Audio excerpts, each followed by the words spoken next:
नमस्कार। जय सिया राम। कल के प्रसंग में जानकी जी विदा होकर अयोध्या में प्रवेश करने जा रही हैं। उधर मिथिला नरेश राजा जनक की स्थिति और उनकी माता सुनैना जी की स्थिति का वर्णन कर रही हूँ, जो बहुत ही करुणामय है। गले से लगाकर सिया को जनक जी फूट फूट कर जो रोए हैं, उसके लिए मैं छोटी सी कुछ पंक्तियाँ प्रस्तुत करती हूँ। जनक दुलारी की आज विदाई, जनक दुलारी की आज विदाई, के प्राणन प्यारी की आज विदाई, के प्राणन प्यारी की आज विदाई। शिव को गिरिजा सौंप हिमालय, झरनों में नदियों में फूट के रोया। शिव को गिरिजा सौंप हिमालय, झरनों में नदियों में फूट के रोया। कौन है ऐसा बेटी को जिसने करके विदा चलना भिगोया। कौन है ऐसा जिसने करके विदा चलना भिगोया। कितना ही सुख ससुराल में पाए, बाबुल है बाबुल, माई है माई। बाबुल है बाबुल और माई है माई।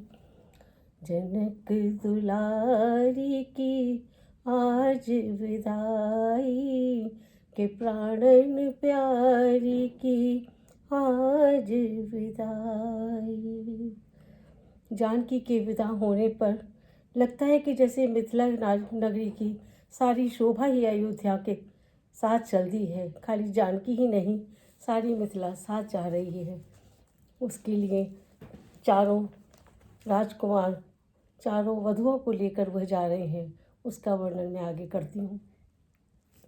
जब सुना विदा उमड़ी मिथिला, घर घर में फैली चला चली। जानकी चली, मांडवी चली, श्रुति कीर्ति चली, उर्मिला चली। प्रत्येक भवन यह कहता था, शोभा सुषमा संपदा चली। रवि छटा चली, शशिकला चली, घन घटा चली, द्रुमलता चली। करुणा के संग करुणा में हो, कुछ ऐसी करुण कथा चली। सीता का तोता तड़फ उठा, मैना भी बोली मैना चली। चंद्रमा चाल भूला अपनी, तारावली भी तिल मिला चली। बारात में फैली चला चली, वृक्षों से उल्टी हवा चली। मिथिला नगरी की ऐसी स्थिति हो गई है और सारा सूना वातावरण, करुणामय वातावरण हो गया है। लेकिन चारों वधुओं को लेकर राजा दशरथ जी के यहाँ वहाँ धूमधाम मची हुई है। आगे मैं अयोध्या जी का वर्णन करती हूँ। आगे चलते हैं। अब हम अयोध्या कांड की ओर बढ़ते हैं। सीता जी अयोध्या में प्रवेश करने जा रही हैं। अब वहाँ का वर्णन आपके सामने करती हूँ। जनकपुरी में राम का जब से हुआ विवाह, छाया तब से अवध में नया चाव उत्साह। दशरथ सा था शीश पर चक्रवर्ती महिपाल, प्रजा वर्ग था इसी से सब विधि माला माल। एक दिवस अचानक राजा ने दर्पण में अपना मुख देखा। देखा कुछ बाल सफेद हुए, चौथे पुनपन को सम्मुख देखा। सोचा आता है ग्रीष्म काल, सुंदर बसंत ऋतु जाती है। तरुणाई पर पड़ गई ओस, अब वृद्धावस्था आती है। काली मत वाली रात गई, आ गया चांद का उजियाला। ग्रसता है राहु चंद्रमा को, है ग्रहण शीघ्र पड़ने वाला। अब तक उन्नत राज में है, तब तक माया का चेहरा है। कब तक निद्रा में सोएगा, हो रहा सवेरा तेरा है। मेरा मेरा करते करते दिन जैसा दिन दिन ढलता है। बदली ने रंगत बदली है, सूरज पश्चिम को चलता है। बरसों गरजा युद्ध स्थल में, बरसों शिकार में लगन रहा। बरसों तक राज काज देखा, बरसों महलों में मग्न रहा। अब छोड़ छाड़ झूठे झगड़े, चल अपनी सच्ची बस्ती को। हे मूर्ख ब्याज की तृष्णा में, खोए देता है पूंजी को। दे रामचंद्र को राजपाट, तू घर को त्याग तपस्या कर। अब तक तो विषयानंद रहा, अब ब्रह्मानंद साधना कर। इस प्रकार दशरथ रहे कुछ सप्ताह उदास। बड़े सवेरे एक दिन गए गुरु के पास। बोले, हे देव उतरता है सिर से अब प्रेत जवानी का। देखिए सूखता जाता है ये अपना खेत जवानी का। वृद्धावस्था अब रानी है, तरुणावस्था अब बांधी है। मेरे सोने ही सोने में हो रही चांद यह चांदी है। जब ब्रह्मचर्य को पूर्ण किया, तो रहा ग्रही के संयम में। अब लेकर वानप्रस्थ शीघ्र पहुँचूं संन्यास आश्रम में। पिछले पुरखाओं के समान प्रभु मुझे तपोवन जाने दो। हो गया राज्य के योग्य राम, उसको अब राज्य चलाने दो। गुरु वशिष्ठ बोले, नृपति है यह उचित विचार। मैं भी इस प्रस्ताव को करता हूँ स्वीकार। पुत्रों पर डाले राज्यभार, राजाओं का है धर्म यही। चौथापन परमात्मा को दें, है गृहस्थियों का कर्म यही। अवधेश आपकी यह बातें मन के संयम पर निर्भर है। तप करूं तपोवन में जाकर, बस यही आप गलती पर हैं। घर ही में कर एकांतवास, आराधन ब्रह्म तत्व का हो। चिंताओं का हो बहिष्कार, आवाहन आत्म स्वतत्व का हो। श्री रामचंद्र युवराज बने, यही विचार अब सुंदर है। छोड़े समस्त चिंता मन की, चिंतामणि जब अपने घर है। गुरु ने जब ही सलाह दी, राम बने युवराज। तब दशरथ ने एक दिन जोड़ा प्रजा समाज। बोले, परमार्थ मार्ग ही में हम जीवन शेष बिताएंगे। अब कुंवर तुम्हारे रामचंद्र शासन का कार्य चलाएंगे। है राम मधुर भाषी निर्मल न्यायी है, बल निधान भी है, मर्मज्ञ दूरदर्शी भी है, उत्साही धर्मवान भी है। गुण जो कि चाहिए राजा में, वे सभी राम में दरसे हैं। इसीलिए यही राजा हो तो हम ऋण राज के ऋण से हैं। यह शासन कार्य हाथ में ले, हम गृह जीवन का त्याग करें। अब तक अनुराग माल से था, अब मालिक का अनुराग करें। यह सभा बुलाई इसीलिए, समझे जनता की रुचि क्या है। अधिकार संभाले रामचंद्र, इसमें सबकी सम्मति क्या है। उचित और अतिश्रेष्ठ है, उठे सभी पुकार। इस प्रकार सबको हुआ यह विचार स्वीकार।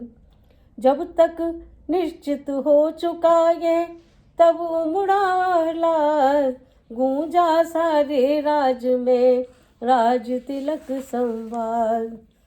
घर घर में पूरे गए चौक, बहुरंग पताका फहराई। द्वारे द्वारे पर कलश सजे, बंधन वारे भी लहराई। चंदन फूलों के अर्क इत्र राहों पर छिड़के जाते हैं। गलियों गलियों में स्वर्णांबर पाटंबर शोभा पाते हैं। पुखराजों और मोतियों के थे दूर दूर पर द्वार बने। पीतांबर पर मकरत मणि से सुस्वागत जय जयकार बने। तुरही बज उठी ढोड़ियों पर, सब जगह मंगलाचार हुआ। चिरंजीवी हो श्री रामचंद्र, घर घर यह जय जयकार हुआ। दशरथ से नृपति चक्रवर्ती, फिर अवधपुरी सी राजधानी। जिस जगह सिंह बकरी दोनों पीते थे एक घाट पानी। ऐसे घर जब हो राज तिलक, तो शोभा कैसे वर्णन हो। दीपक से रवि की आभा का, कहिए किस भांति प्रदर्शन हो। अब आगे जो कुछ हुआ, सुनिए वह धर ध्यान। टाले से टलती नहीं, होनी है बलवान।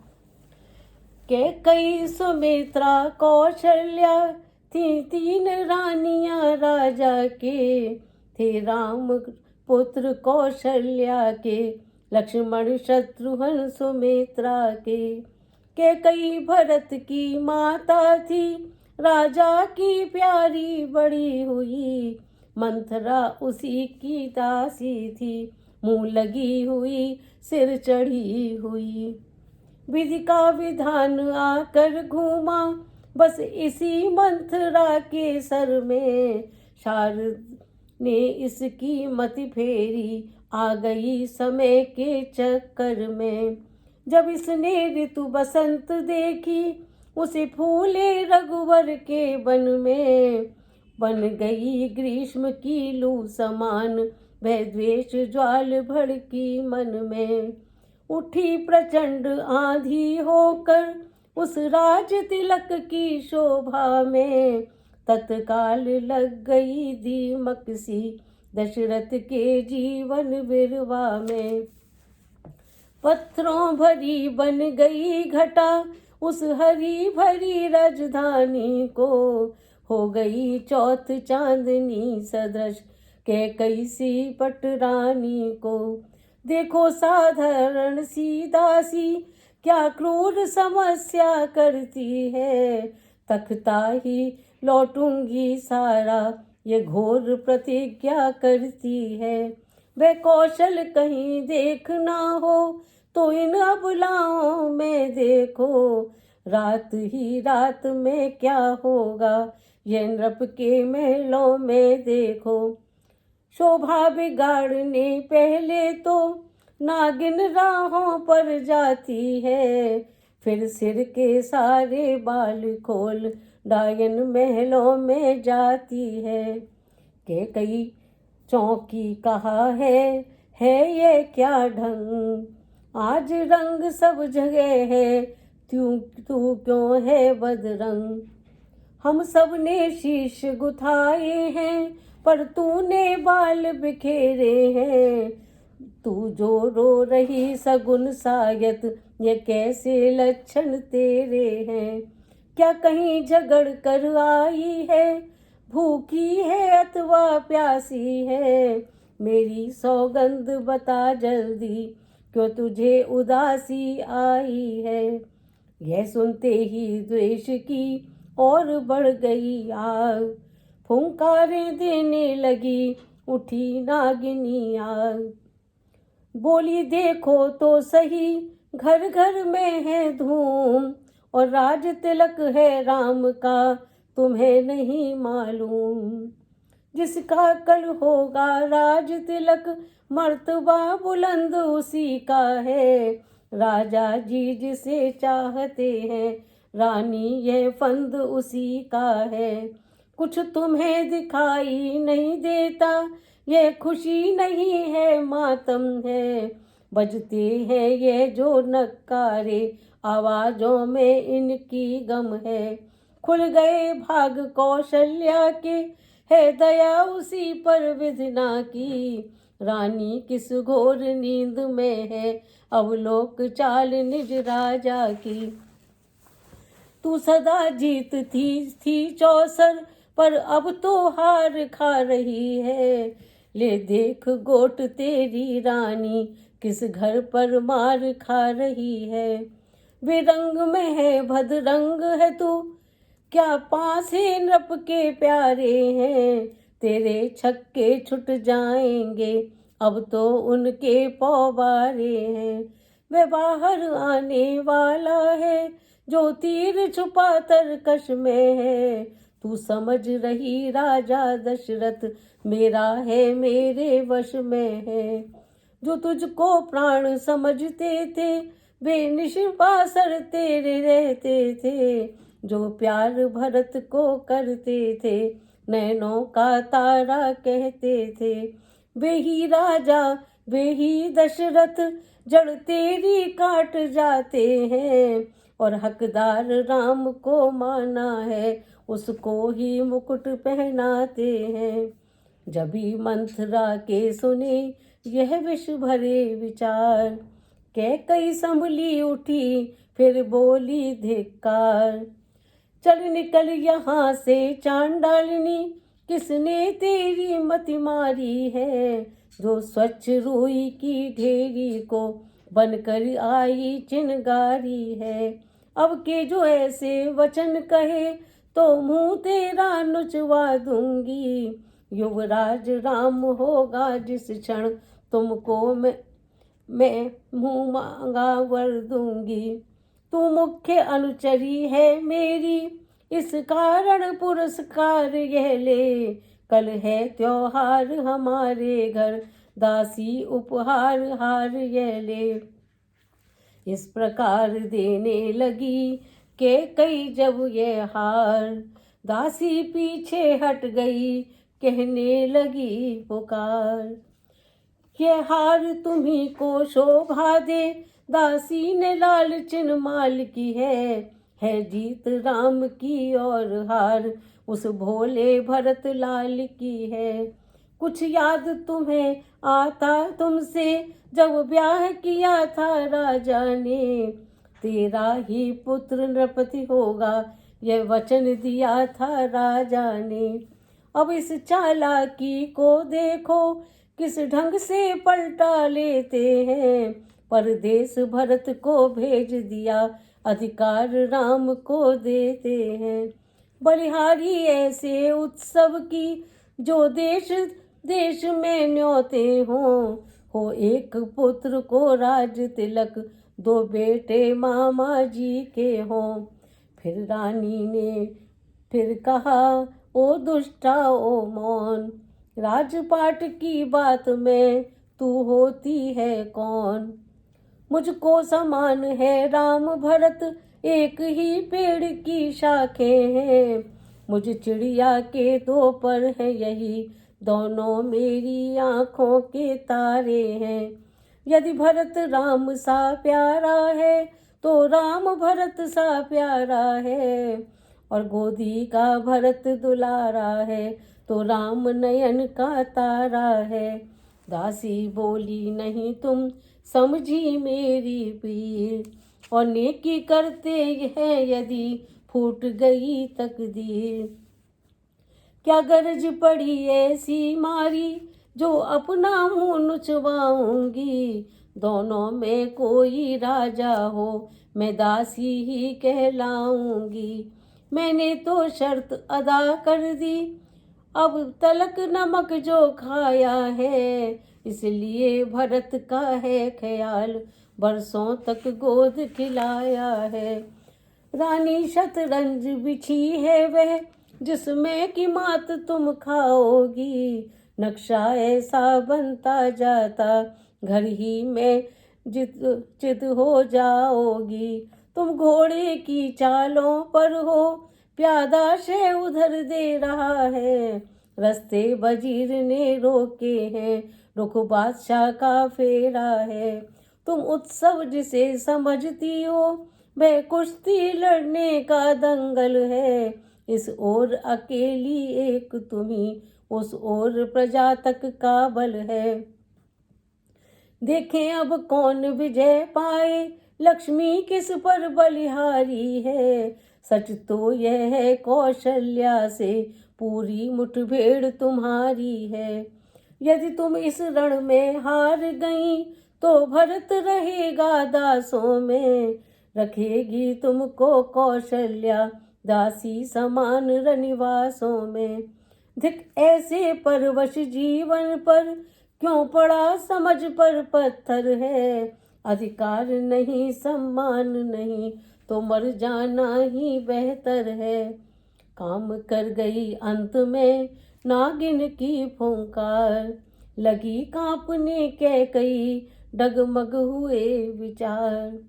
अबला सबला हो जाती है, जब त्रिया चरित्र दिखाती है। पल में करती है शत्रु मित्र, मित्रों को शत्रु बनाती है। क्या विस्मय था क्या जादू था, जो सर पर चढ़कर बोल उठा। उस ओर शारदा का चक्कर, होनी के पर्दे खोल उठा। कैकई के आगे घूमी गम की तस्वीर खुशी बनकर। होनी सिर पर आकर खेली, रह गई वहीं मर्जी बनकर। दासी से कहा ठीक ही है, अब ध्यान मुझे भी आता है। अपना अपना ही होता है, तो गैर गैर ही होता है। मेरा तू भला चाहती है, तुझको पहचान लिया मैंने। निश्चय ही कपट भूप का है, यह सब अब जान लिया मैंने। तू बुद्धिमती है बूढ़ी है, तू ही अब मार्ग दिखा मुझको। हो भरत लाल को राज तिलक, वह सरल उपाय बता मुझको। पलटा खाया समय ने, पलट गई तकदीर। दोनों ऐसे मिल गई, हुई शर्कराशी। क्षण भर में बोली फिर दासी, अपनी जय पर किंचित हंसकर। अवसर पर जाल डाल देना, उड़ने न पाए पंछी फंसकर। होगा यह याद तुम्हें रानी, दो दो वर राजा पर थाती है। यह घर का युद्ध जीतने की, बस वही तीर दो काफी है। आज ही खेलना है ये शिकार, रखो विषवाण बुझा कर तुम। और मौके पर उन्हें चला देना, मृग की चौकड़ी भुला कर तुम। नप अब अंतपुर में आए, तिरछी कर भवें कमानों को। पहले दिखलाओ त्रिया चरित्र, फिर मांगो उन वरदानों को।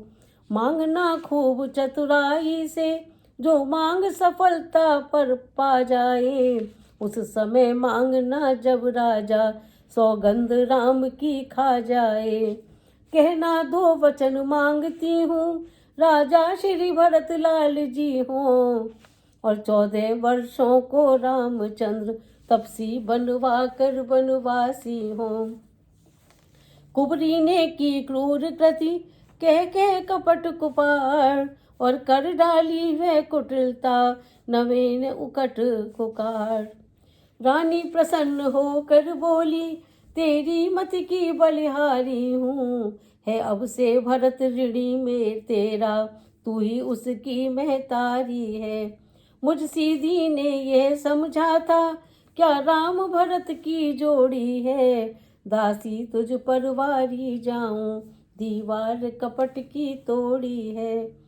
कुबड़ है नहीं बुद्धि गठरी की, तुझे प्रधान विधाता ने, सिर में न ठसी तो पीठ मध्य, रख दी भगवान विधाता ने।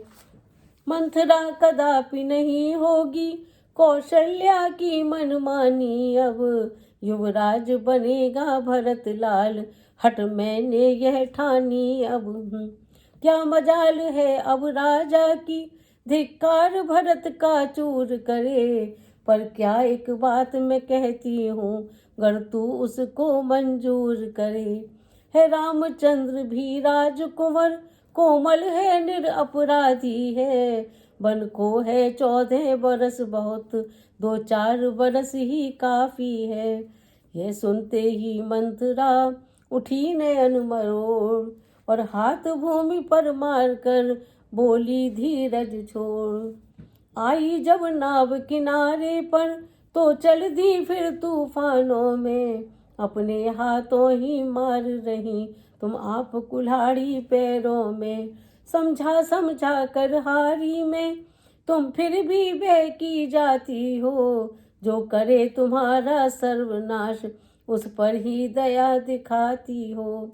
रानी जी राज महोत्सव की हो रही धूम 14 दिन में से, लो उसका बदला लगे हाथ, तुम उस कौशल्या सौतन से। वह एक एक दिन के बदले एक एक साल तक आह भरे, बेटा 14 दिन के बदले 14 वर्षों वनवास करे। फिर भरत लाल इतने दिन में जनता के प्रिय हो जाएंगे, यदि राम हटाना भी चाहें तो हटाने उनको पाएंगे। तीसरे शीघ्र ही आने पर यह राज्य राम ही पाएंगे, यदि 12 साल रहे वन में हक से बेहक हो जाएंगे। फिर 13 साल नहीं अच्छे, इस कारण 14 वाजिब है, कहती है मेरी सरस्वती, 14 ही साल मुताबिक है, 14 ही साल मुनासिब है। सब गई समझ सब जान गई, अब आग लगाओ वन में तुम, वह देखो संध्या होती है, बस जाओ कोप भवन में तुम। रानी ने पूरी तरह भड़की जब यह आग, रानी में पूरी तरह भड़की जब यह आग, अनशन पार्टी ले पड़ी, दिया अन्न थल त्याग। इस तरह रानी को भवन में चली गई हैं, अन्न छोड़ दिया है। कर दिए वस्त्र सब तार तार, लटके मोती जंजाल हुए, और बालों बाली में झुमके उलझ गए, चोटी के बाल बवाल हुए। थी लाल मांग अब आँखों में, काजल के काले गाल किए, और श्रृंगार दान पर तेल पड़ा, कंघी ने दांत निकाल दिए। मिस्सी ने होठ किए काले, भौहें टेढ़ी कुटिल कराल हुई, सर की साड़ी सर की भूचाल श्वास की चाल हुई। वह पुष्पलता जैसी काया इस समय उजाड़ी हो गई है, दासी के हवा बदलते ही रानी पतझड़ सी हो गई है। फूले फूले सांझ को आए दशरथ राव, कैकई को देख कर बोले सरल स्वभाव। कैकई को भवन में चली गई हैं। राजा दशरथ आते हैं, उनकी इस दशा को देखकर वो अचंभे में रह जाते हैं। ये आगे का हम कल देखेंगे। इस समय यहीं पर कथा को विराम देती हूँ और आगे की कथा कल करेंगे। क्या स्थिति होती है, क्या दशरथ जी उनसे विनती करते हैं लेकिन वो नहीं मानती है कैकई, उसका वर्णन कल करेंगे। जय सिया राम।